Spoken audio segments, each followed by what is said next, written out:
Bismillahirrahmanirrahim. Assalamualaikum warahmatullahi wabarakatuh. Alhamdulillah wassalatu wassalamu ala rasulillah wa ba'd. Para pemirsa Kabari di Desa Al-Islam yang kami hormati, kita melanjutkan kajian tentang hal haram dalam pernikahan, kajian dari buku-buku Puskafi, dan kita masuk kepada bab yang berikutnya pada poin taubatnya orang berzina. Kali ini kita akan membahas apakah hukuman had, rajam atau cambuk itu gugur bagi yang sudah bertobat dari perzinaan. Para ulama berbeda pendapat. Pendapat pertama, ini pendapat sebagian ulama ya, Hanafiyah, Malikiyah, dan Zahiriyah, serta satu pendapat dari Imam Syafi'i mengatakan kalau sudah diketahui pemerintah maka hadnya tetap dijalankan. Walaupun dia sudah bertaubat tetap dijalankan. Berapa dalil yang diungkapkan oleh para ulama ini adalah satu, firman Allah Subhanahu wa taala surat An-Nur ayat 2 ya. Az-zaniyatu waz-zani fajlidu kulla wahidin minhuma mi'atal jaldah. Orang yang berzina baik perempuan maupun laki-laki hendaknya kalian cambuk mereka dengan 100 cambukan. Wala ta'khudkum bima ra'fatun fi dinillah.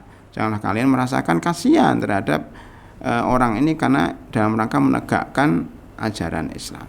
Ya, artinya apa? Bahwa orang yang berzina, maksud berzina di sini adalah orang yang masih bujang belum menikah, maka wajib bagi kalian untuk menegakkan had hukuman, yaitu 100 kali cambukan. Ya, ini perintah wajib ditegakkan baik dia sudah bertobat maupun belum bertobat, pokoknya tegakkan ini. Ini dalil pertama. Dalil kedua, sabda Nabi Muhammad SAW kepada para sahabat tentang suku perempuan dari suku Gomitiyah yang berzina dan mengaku dirinya bertobat. Beliau bersabda, laqad tabat. Ya, beliau itu sudah bertobat. Taubat yang bisa dibagi kepada 70 penduduk Madinah, atau taubatnya orang yang mengambil harta orang tanpa hak, ya, para pemungut pajak yang zalim, itu dosa, dan taubatnya itu sudah mencukupi dari orang yang berzina. Artinya taubatnya orang berzina ini ya, ini sudah mencukupi taubatnya orang-orang yang zalim. Lahu faralahu summa amara biha, kemudian diperintahkan untuk dirajam. Fasalla 'alaiha wa dufinat, kemudian setelah dirajam mati disolatkan oleh Rasulullah SAW dan dikuburkan. Lihat bagaimana perempuan ini menggabung antara tiga. Pertama dia berzina, kedua dia bertaubat, kemudian ketiga disolatkan oleh Rasulullah SAW. Setiap yang disolatkan oleh Rasulullah SAW jenazahnya itu akan diterima oleh Allah dan diampuni oleh Allah Subhanahu wa taala. Tetapi tetap dirajam. Ya. Tetap dirajam, ini pendapat pertama. Pendapat kedua mengatakan sebaliknya, bahwa kalau sudah bertaubat dan belum ketahuan oleh pemerintah atau aparat atau orang lain, maka cukup dia bertobat kepada Allah Subhanahu wa taala tanpa harus melaporkan diri. Kenapa? Karena berzina itu hak Allah. Apa hak Allah itu? Ini larangan dari Allah, tidak ada hubungannya dengan hak manusia. Sebagaimana kita ketahui, orang berzina itu biasanya suka sama suka. Jadi tidak ada yang didolimi secara manusiawi di sini karena suka sama suka.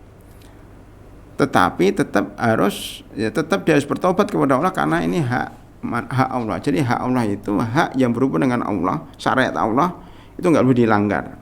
Kalau hak manusia berarti ada manusia yang dirugikan, ada manusia yang didolimi.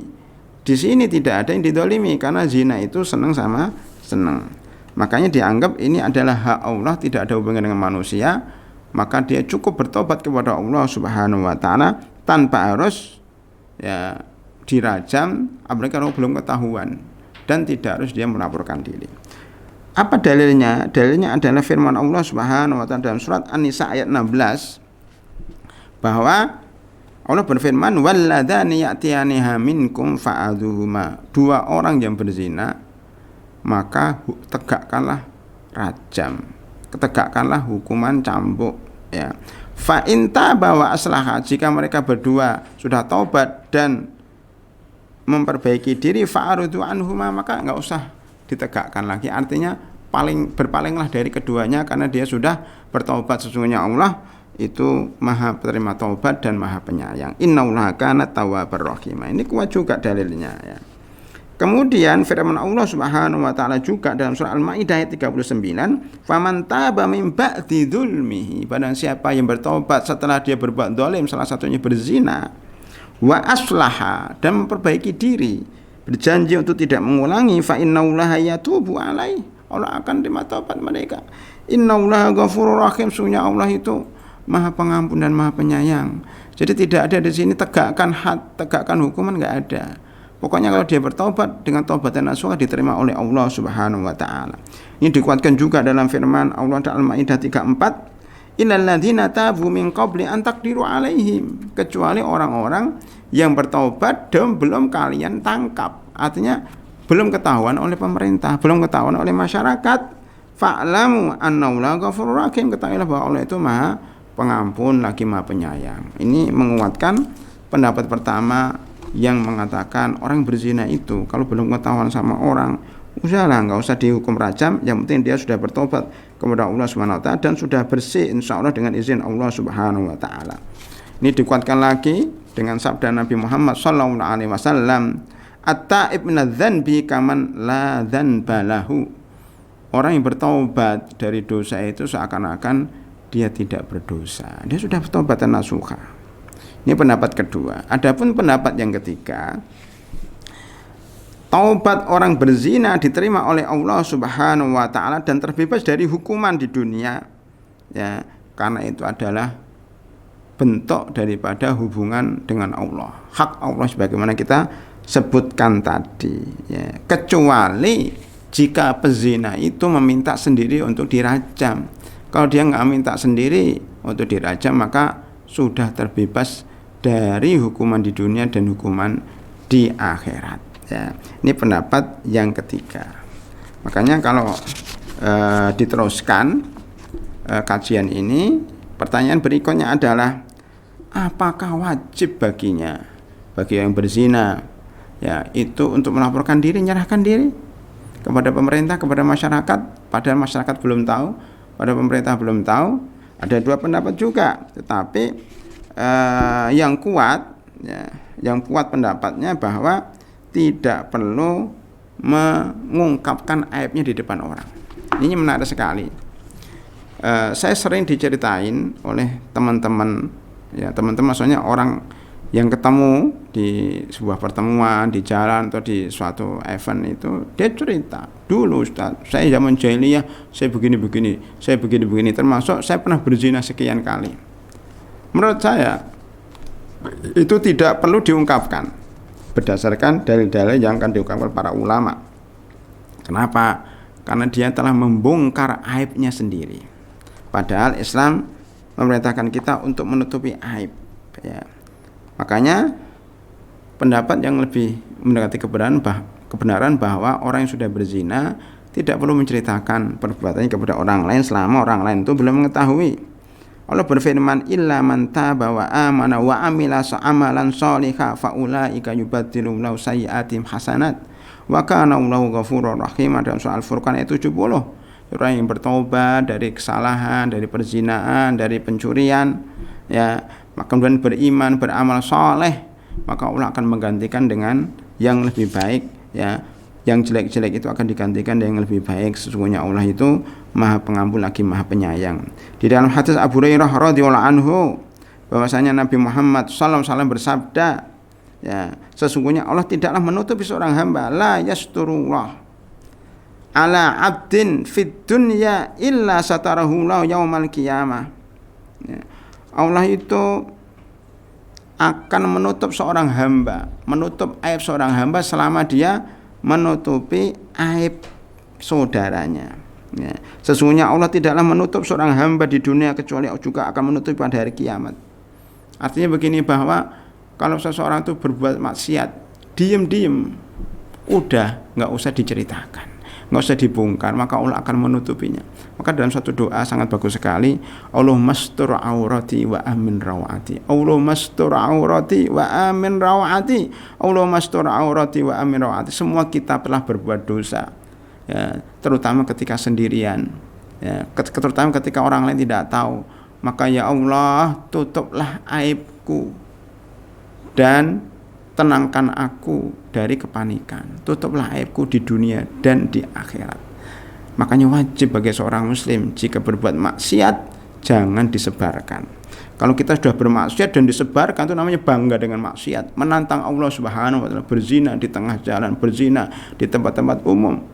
Itu dosanya lebih besar daripada orang yang berzina di tempat-tempat khusus atau secara sembunyi-sembunyi. Semuanya dosa besar, tapi lebih besar lagi kalau perzinahan itu diumumkan, dan ini akan menurunkan azab Allah Subhanahu, menyebabkan datangnya azab kalau sudah berzina terang-terangan. Maka dalam hadis Zaid bin Aslam, Rasulullah sallallahu alaihi wasallam bersabda, barang siapa terjerumus pada perbuatan kotor ini, man asoba min hadhil qadhurat, yaitu perzinaan, kotornya perzinaan itu, ya, fal yastatir bisitrillah, maka hendaknya dia menutupi dengan penutup Allah Subhanahu wa taala. Karena sesungguhnya barang siapa yang mengumumkan dirinya berzina atau menampakkan perzinaan dan ketahuan oleh kami, ketahuan oleh pemerintah, maka wajib dirajam. Itulah kesimpulan daripada pembahasan kita, bahwasanya orang berzina itu hendaknya menutup diri dan bertobat kepada Allah Subhanahu wa taala. Kalau sudah bertobat, insya Allah Allah akan terima tobatnya, dengan syarat tobatannya nasuha. Tidak boleh dia mengumbar aibnya di depan orang. Kalau sudah ketahuan oleh pemerintah, maka wajib dirajam. Kemudian yang terakhir, bagaimana sikap orang yang mengetahui perbuatan zina temannya. Sikapnya adalah menutupi aib. Ya, man satara musliman satarahu lahu fid dunya wal akhirah, menutupi aib saudaranya. Jika saudaranya itu juga menutupi aibnya, jika saudaranya itu mau bertobat, tutup aibnya. Suatu ketika saya dapat cerita dari seorang warga, ya, di salah satu kampung di Jakarta. Dia mempergokin seorang anak atau anak tetangganya itu mencuri di rumahnya. Ya, bisa saja dia melapor, bisa saja dia menghukum anak itu, tapi dia memilih untuk nasihatin, kamu jangan mengulangi perbuatanmu, dan saya rahasiakan perbuatanmu dari bapakmu dan dari masyarakat. Anak itu berjanji, saya berjanji tidak mengulangi. Selesai. Ini sikap yang benar. Jadi kalau ada saudaranya, ada temannya berbuat jahat, tutupin dengan syarat dia mau bertobat. Kalau dia nggak mau bertobat, laporkan. Ya. Kenapa? Man satara musliman satarallahu fid dunya wal akhirah. Barang siapa yang menutupi aib saudaranya, maka Allah akan menutupi aibnya di dunia dan di akhirat. Ini yang bisa kami sampaikan, mudah-mudahan bermanfaat. Assalamualaikum warahmatullahi wabarakatuh.